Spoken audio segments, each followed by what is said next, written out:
Говори. Здравствуйте, дорогие друзья. Рядом с нами сидит народный целитель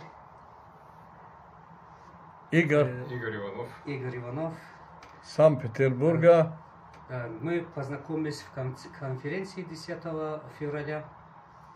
И я сказал о своих болезнях. И то, что я год назад не мог видеть, потерял зрение. После 7 месяцев начал восстановиться, но чакру и ауру я мог видеть прозрачно.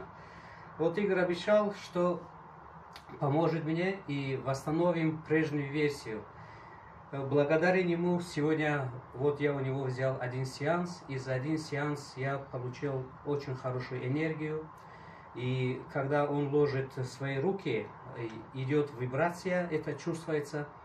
И за один сеанс я получил очень хорошую силу. И сразу же сказал, что у меня появился фиолетовая энергия, фиолетовый цвет, я могу видеть уже фиолетовый цвет. Отлично. И он обещал, что еще будет ментально работать со мной, и дай Бог, что я восстановлюсь, полностью восстановлюсь. Спасибо вам, Игорь. Да, Буду очень благодарен. Спасибо. Вот и здоровье.